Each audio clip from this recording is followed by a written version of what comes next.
আমার নাম সুমা, আমি কাউসারের ওয়াইফ বলতেছি।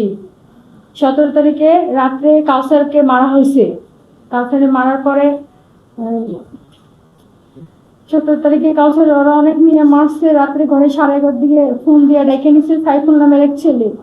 ডেকে নেওয়ার পরে ওকে মারধর করা হয়েছে। আমরা কিছুই জানি না। রাত্রে 2:30টার দিকে আমাদেরকে এসআই আজাদ কল দিছে। কল দিয়ে বলতেছে যে আপনারা আসেন তাড়াতাড়ি পঙ্গুতে। তারপর আমার পঙ্গুতে যাই, দেখি যে কাউসারের সতীর্থ নিয়ে আসে। ও সেন্সিল ছিল। পরে ওর সাথে আমি একটু কথা বলার চেষ্টা করছি। ও খুব উত্তেজিত হয়ে খালি পানি পানি বলতেছে আমাকে। আমি ওকে পানিও দিচ্ছি। তারপর ডাক্তার এসে বলতেছে যে ওনার অবস্থা কিন্তু অনেক খারাপ, ওনাকে আমরা সৌরদিকে পাঠাই দেবো, এ কথা বলছে। আর আমি আবার বলতেছি কিসের জন্য আরে সৌরদিতে, বলা এখানে আইসিও নাই। পরে আমি কাউসারের কাছে আমি গেছি, এবারে জিজ্ঞাসা করতেছি যে তোমারে কি মারছে।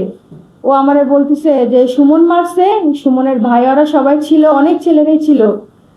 তারপরে আমারে বলতেছে আমি আরো ভালো করে আমাকে কিছু বলো তুমি। ও আমারে বলতেছে যে আমি তো তদন্ত অফিসারের কাছে আমার স্টেটমেন্ট দিয়ে গেছি।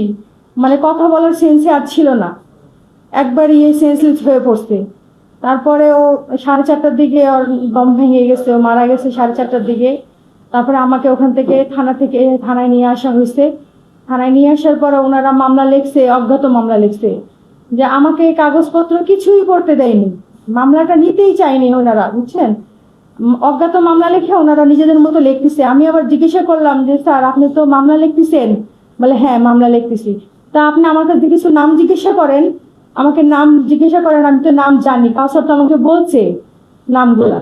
বলে না না কোনো নাম বলা লাগবে না, আমরা যাকে ধরবো তখন মামলা দেব, এই কথা বলছে। পরে যখন ওরা সবাই বের হয়ে গেছে তখন উনি আমাকে বলতেছে যে আপনি অসহায় মানুষ, আপনি মামলা করে কি করবেন, মামলা করার দরকার নাই, আপনি বাসায় চলে যান, এটা আমরা দেখব, এ কথা আমাকে বলছে। জি, তদন্ত অফিসার আমাকে এই কথাটা বলছে যে মামলা লেখার দরকার নাই, আপনি চলে যান, আমরা দেখি কি করতে পারি, আপনি অসহায় মানুষ, আপনি কিসের মামলা করবেন, আমাকে এই কথা বলছে। তারপর আমি বসে দিছি, ওনারা মামলা লেখছে। লেখার পরে জানি না কি লেখছে, আমাকে কাগজটা 1 সেকেন্ডের জন্য আমার হাতে দেয়নি, জাস্ট শুধু কাগজটা আনছে, আইনে আমার হাতে দিয়ে সিগনেচার করার সাথে সাথে আমার হাত থেকে কেড়ে নিছে কাগজটা, নিয়ে আমাকে বলে আপনি বাইরে চলে যান, এই কথা বলে আমাকে বের করে দিচ্ছে। আমি আইসা বসি। এখন আমি সরকারের কাছে অনেক মিনতি করে বলছি আমার স্বামীর হত্যার বিচার চাই। আমার 2টা মেয়ে আছে, আমি 7 মাসের অন্তঃসত্ত্বা, আপনারা আমার দিকে একটু তাকান, আমার আগে পিছে কেউ নাই। আমার 2টা মেয়ে, আমার বড় মেয়েটা 2nd ইয়ারে বোর্ড পরীক্ষা দিচ্ছে, এটা আমার ছোট মেয়ে।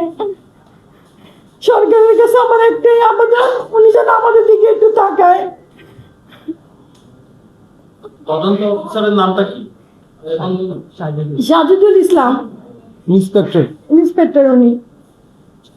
তো শুধু আমাকে 2 সেকেন্ডের জন্য কাগজটা এমনি রাখছে, ওনাদের হাতে নিয়েই রাখছে, আমাকে বলছে এখানে সিগনেচার করেন, আমি সিগনেচারটা করছি, আমাকে পড়ার সুযোগটাও দেয়নি।